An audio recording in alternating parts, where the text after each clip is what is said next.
Halo semuanya, perkenalkan namaku Rianita Sujarwati. Di sini mau menjelaskan tentang penerbitan obligasi di antara dua tanggal bunga.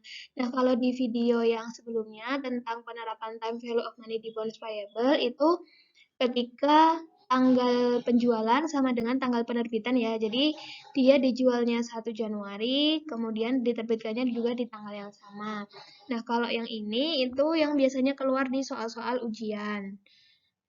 Misalnya terbitnya 1 Januari tapi baru terjual 1 Mei atau 1 Maret seperti itu. Nah, langsung saja ya.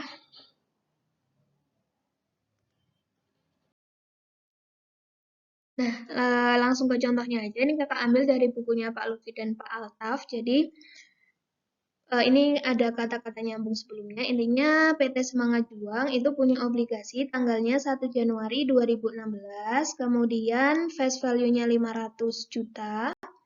Kupon rate-nya itu 8%, tanggal jatuh temponya 1 Januari 2021, berarti kan 5 tahun.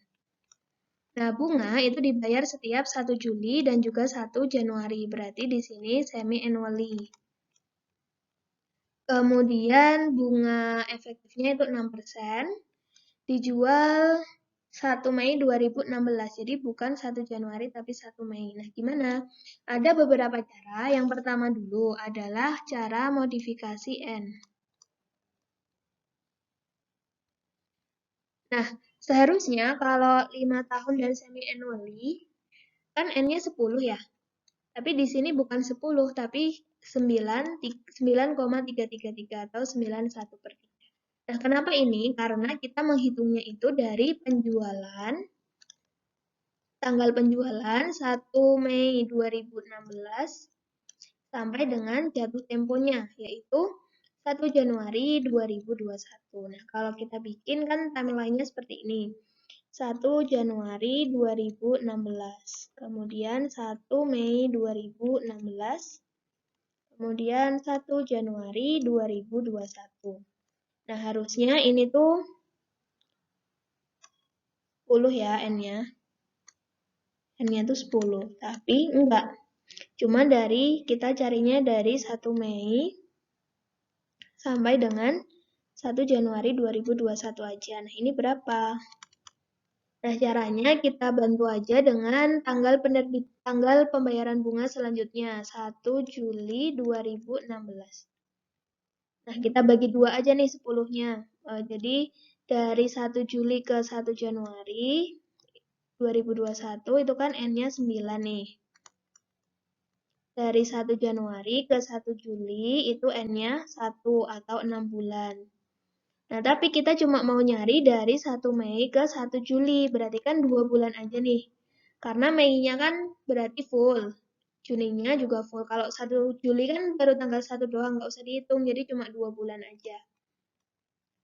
Jadi, dari 1 Januari ke 1 Juli kan N-nya 1. N1 itu kan maksudnya 6 bulan. Berarti kalau 2 bulan itu berapa N? 2 bulan itu berarti 2/6. Atau N-nya itu 1/3. Berarti kalau kita tarik garis yang ungu ini dari 1 Mei ke 1 Januari, berarti 9, 1/3 gitu ya.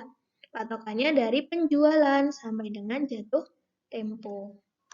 Kalau udah tinggal masukin ke rumus. Ini kakak ada Excel yang bisa langsung hitung. Jadi ini present value principle-nya itu dari 500 juta dibagi dengan, masih ingat kan rumus present value biasa? Future value dibagi 1 plus I pangkat N. Nah, jangan lupa di sini ada coupon rate, ada market rate. Sudah pernah kakak jelasin kan, coupon rate itu untuk mencari payment atau cash paid. Karena semi-annually harus dibagi 2 juga ya, jadi 4% kali 500 juta. Cuma buat nyari itu doang kalau coupon rate. Kalau untuk mencari present value, kita memakai market rate. 6% ini tapi harus dibagi 2 karena semi-annually ya. Pangkat 9, 1/3. Kemudian yang present value interest-nya itu paymentnya 20 juta dikali dengan 1 min 1 plus I 1,03 per I 0,03. Ini pangkatnya min 91%. Jadi di sini cuma asal teman-teman cukup mencari N-nya itu berapa. Gitu aja. Berarti udah ketemu ya present value-nya dijumlahin 540, 182, 940 ini premium. Kenapa? Karena instrumen lain cuma berani ngasih 6%, itu kan market rate-nya 6%, tapi perusahaan kita berani ngasih 8%. Berarti nilainya jauh lebih tinggi dari teman-temannya. Kayak gitu. Nah, bagaimana jurnalnya? Nah, jurnalnya itu ada perubahan dan tabel amortisasinya juga ada yang berubah. Nah, apa perubahannya? Kita lihat di pembahasan berikutnya. Jadi ingat ya, present value-nya 540, 182, 940. Nah, kalau yang penerbitannya biasa kan cuma cash pada bonds payable aja ya. 540, 182, 940. Tapi di sini ada tambahan satu jurnal lagi. Cash pada interest expense. Iya bener nih, expense tapi di kredit. Nah, kenapa bisa seperti ini? Karena logikanya gini, si semangat juang tadi itu tuh nggak lihat dia itu jualnya tanggal berapa, pokoknya pas 1 Juli dan 1 Januari dia itu ngasihnya 20 juta. Jadi pas 1 Juli besok dia ngasih 20 juta. Nah, tapi kan nggak adil ya. Masa cuma pegang dari Mei sampai Juli, pegang 2 bulan dapat 20 juta, kayak dia megang 6 bulan, kan nggak adil. Makanya pas 1 Mei 2016, pas penjualannya itu, si investornya ngasih duit dulu ke Semangat Juang, sebesar bunga yang tidak berhak dia dapatkan. Jadi dari 1 Januari sampai 1 Mei kan dia nggak berhak dapat bunga nih, 4 bulan. 4 per 6 dari 20 juta. Itu 13 juta 333 Jadi dia nggak berhak dapat segini nih, dia ngasih dulu ke Semangat Juang 13.333. Nanti si Semangat Juang pas tanggal 1 Juli ngasih 20 juta. Berarti secara netnya Semangat Juang itu ngasih 6.666.667. Sesuai kan dengan apa yang seharusnya didapat. Kan dia memang seharusnya cuma dapat 2 per 6 saja dari 20 juta gitu ya. Jadi intinya pas tanggal penjualan dia ngasih duit terkait dengan pembayaran bunga ini dihitungnya dari yang dia itu tidak berhak. Jadi dia nggak berhak yang 4 bulan itu. Karena nanti pas jadi si Semangat Juang pokoknya nggak peduli dia jual tanggal berapa, setiap tanggal 1 Januari dan 1 Juli ngasih full 20 juta. Itu. Nah, nanti kita bikin amortisasi. Ini asalnya dari tabel amortisasi. Kita nanti mau belajar membuat tabelnya. Tabel amortisasinya nggak jauh beda ya. Ini tetap sama. Yang beda itu adalah ini perhitungan interest expense tanggal 1 Juli 2016-nya. Kenapa? Karena tadi kita sudah pernah melakukan penjurnalan cash pada interest expense di kredit. Jadi caranya gimana nih? Caranya kita hitung dulu interest expense yang seharusnya. Nah, yang seharusnya itu kan dia cuma pegang 2 bulan aja kan si investornya. Berarti kita ngasihnya juga 2 bulan aja, 2 per 6 dari 3% dikali dengan carrying value. Nah, kalau teman-teman masih belum paham juga nih dari mana sih cash paid, itu kan yang beneran dibayar. Itu asalnya dari face value dikali dengan coupon rate. Itu sama terus, 20 juta. Nah, yang interest expense itu tuh asalnya dari market rate dikali dengan carrying value yang terakhir, carrying value sebelumnya. Jadi ini kan awalnya 540 nih. Nah, udah kita kali aja dengan 3%. Tapi cuma berhak 2 bulan aja karena pegangnya dari Mei sampai Juli. Berarti interest expense itu seharusnya ada di debit 5401829. Tapi kita kemarin udah pernah jurnal 13 333 333. Berarti sekarang harus jurnal berapa nih supaya menghasilkan 5 jutaan ini? Berarti kita harus menjurnal 18.735.182. Nah, ini yang di jurnal. Ya, teman-teman. Kemudian amortisasi itu selisihnya aja antara cash paid dengan interest expense. Nah, untuk tahun-tahun selanjutnya ini sama caranya. Interest expense-nya itu maksudnya sama seperti bonds pada umumnya. 16.167.543 itu asalnya dari mana? Dari carrying value sebelumnya. 538.918 kali 103 dikali dengan 3%. Untuk yang 16.052.569 juga sama, dari 535.085.646 dikali dengan 3% juga. Sama terus. Di sini carrying value-nya karena premium, berarti makin lama makin turun ya, jadi dikurangi amortisasi. Kemudian di tahun terakhir ini disesuaikan aja supaya 500 juta. Jadi nanti interest expense-nya ini dicari aja selisihnya supaya bikin akhirnya jadi 500 juta. Untuk jurnal amortisasinya, ini ada di slide berikutnya. Nah, ini ya teman-teman, untuk 1 Juli 2016, berarti dilihat di sini. Cash paid-nya 20 juta, kemudian ada interest expense-nya 18, bonds payable-nya di debit karena dia premium. Untuk ini cash karena memang dibayar. Untuk yang 31 Desember 2016, lihat 1 Januari 2017-nya. Ini bukan cash tapi interest payable ya, karena dibayarnya pas 1 Januari 2017. Untuk 1 Juli 2017 sama kok. Interest expense ini maksudnya 16.052.269. Itu ya, sama terus. Jadi yang beda memang 1 Juli 2016-nya, itu teman-teman harus perhatikan. Terutama yang perhitungan interest expense-nya. Kalau yang penerbitan sih jangan lupa ada tambahan jurnal cash pada interest expense.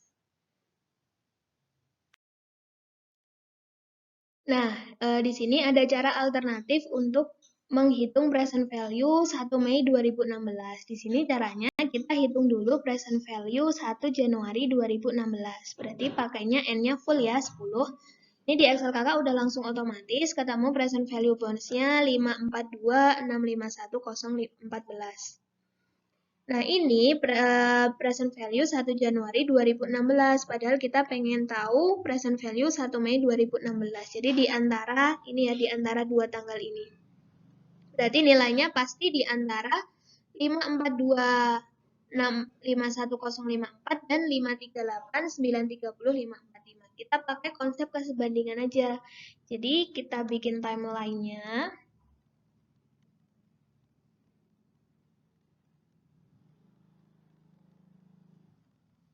Nah, di sini kalau dari 1 Januari ke 1 Juli itu perubahannya 37,20,4,70. Ini untuk 6 bulan. Nah, gimana kalau kita cuma mau cari untuk 4 bulan aja nih dari 1 Januari ke 1 Mei.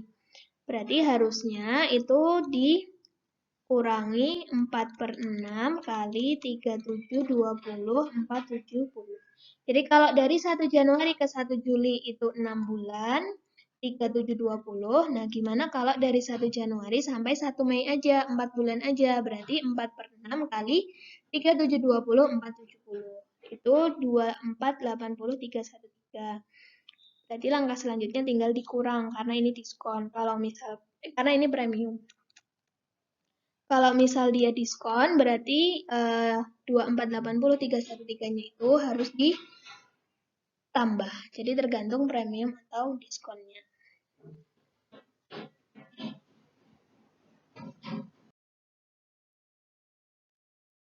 Nah, selanjutnya adalah cara ketiga. Ini cara yang menurut kakak ini paling akurat. Jadi kalau ini angka 5419525,9 dimasukkan ke tabel amortisasi itu pas di akhirnya itu 500 juta. Kalau yang dua metode tadi itu memang harus disesuaikan di akhir periodenya ya supaya jadi 500 juta.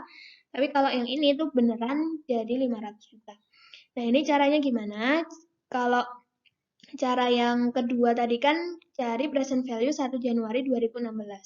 Nah, kalau yang ini justru cari carrying value 1 Juli 2016. Jadi konsep ini itu adalah konsep yang bilang kalau N itu tidak boleh pecahan. Nah, kalau N tidak boleh pecahan, solusinya gimana? Yang disesuaikan itu adalah bunganya, bunga pasarnya.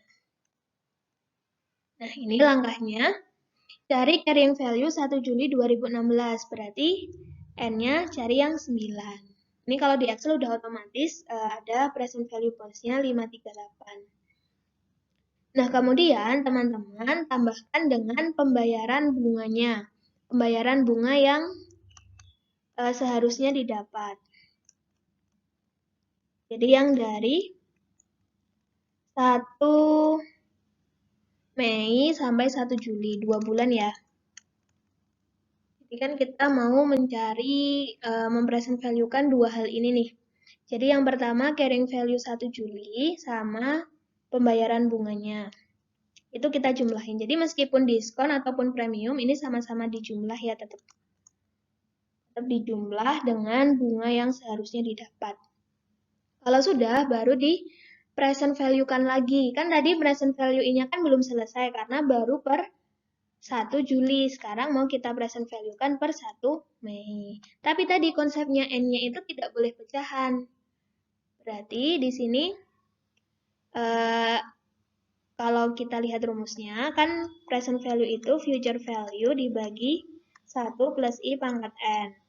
Nah, kita baru ketemu carrying value 1 Juli 2000, ini baru 1 Juli 2016. Kita mau masuk ke kondisi 1 Mei 2016. Berarti kan 1 bulan. Nggak nyampe 6 bulan. Jadi N-nya itu pakainya 1. Intinya intinya dia itu N-nya kan nggak boleh pecahan. Jadi meskipun dari 1 Mei ke 1 Juli itu cuma, 2 bulan. Ini 2 bulan.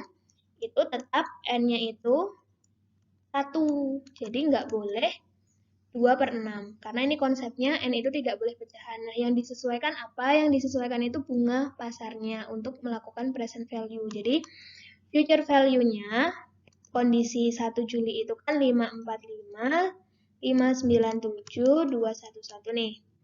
Dibagi dengan 1 plus I pangkat N-nya itu 1. Jadi kalau ditaruh di atas kan pangkatnya min 1. Ini cuma karena peletakan rumus saja, tapi bisa kayak gini.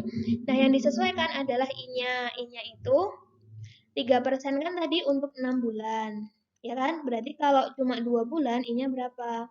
2 per 6 kali 3%. Atau 1%. Jadi di sini tuh 1% gitu ya gampangannya. Jadi ini yang disesuaikan adalah bunga pasarnya. Jadi N-nya nggak boleh pecahan, tapi harus full. Jadi karena ini 2 bulan, anggap aja N-nya tetap 1, nggak boleh 2 per 6. Jadi meskipun nanti misalnya penerbitannya itu 1 Februari, 1 Maret, 1 April, 1 Juni, tetap N-nya 1. Tuh, yang disesuaikan adalah ini bunganya. Jadi 3%-nya nanti kalau misal dia itu 1 Juni, ya berarti 1 per 6. Pokoknya dari yang seharusnya dari 1 Mei ke 1 Julinya itu berapa bulan. Gitu ya.